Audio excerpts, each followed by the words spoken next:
ಇಲ್ಲಿ ಈ ಚುನಾವಣೆಯಲ್ಲಿ ಮಂಜೇಶ್ವರದ ಜನರ ಒಂದು ಪ್ರಧಾನವಾದ ಚರ್ಚೆ ತಲಪಾಡಿಯ ಟೋಲ್.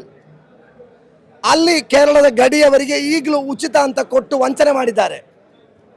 ಅದರ ಎಡೆಯಲ್ಲಿ ಆರಿಕಾಡಿಯಲ್ಲಿ 22 ಕಿಲೋಮೀಟರ್ ಒಳಗಡೆ ಒಂದು ಟೋಲ್ ಬೂತ್ ತಂದ್ರು. ತಪ್ಪಂತ ಕರ್ನಾಟಕದ KSRTC 27 ರೂಪಾಯಿ ಇದ್ದ ಟಿಕೆಟ್ ದರವನ್ನು 35 ಆಗಿ ಜಾಸ್ತಿ ಮಾಡಿದ್ರು.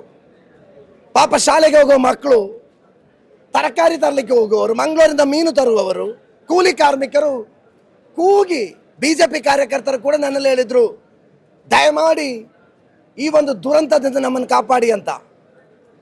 ನಾವು ಅದಕ್ಕೆ ರಾಜಕೀಯ ಅತೀತವಾಗಿ ಸಭೆ ಕರೆದಾಗ BJP ಅವರು ದೂರ ನಿಂತು ಹೇಳಿದ್ರು, ಅದು ಕೇಂದ್ರ ಸರ್ಕಾರ ಕೊಟ್ಟದ್ದು, ಏನು ಮಾಡೋಕ್ಕೂ ಆಗಲ್ಲ. ಇನ್ನೊಂದು ತಂಡ ಕಳ್ಳ ಪೊಲೀಸ್ ಆಡಿ ಹೊರಗೆ ನಿಂತರು. ನಾನು ಆ ಒಂದೇ ಒಂದು ಟೋಲ್ ಮುಖಾಂತರ ನಮ್ಮ ಎಲ್ಲ ಕಾರ್ಯಕರ್ತರಿಗೆ 9 ಕೇಸು ಬಂದಿದೆ. ಅಲ್ಲೇ ಟೋಲ್ ಅವರು ಆರಂಭ ಮಾಡುವಾಗ ನಮ್ಮ 3 ಮಂದಿ ಕಾರ್ಯಕರ್ತರು ದಿನಗಟ್ಟಲೆ ಜೈಲಲ್ಲಿ ಮಲಗಿದ್ದಾರೆ. ಇರ್ಷಾದ್ ಎಂಬ ಹುಡುಗ ತನ್ನ ಹೆಂಡತಿ ಗರ್ಭಿಣಿಯಾಗಿ ಈ ಊರಿಗೋಸ್ಕರ 28 ದಿವಸ ಜೈಲಲ್ಲಿ ಮಲಗಿದ್ದಾನೆ. ಈ ಚುನಾವಣೆಯಲ್ಲಿ ಜನರು ಎಲ್ಲವನ್ನು ಕಾಣ್ತಾ ಇದ್ದಾರೆ.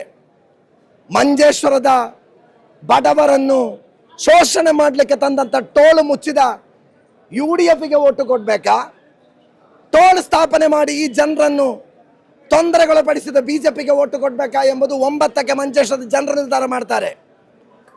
ಇದು ಈ ಕ್ಷೇತ್ರದ ದೊಡ್ಡ ಸಮಸ್ಯೆ.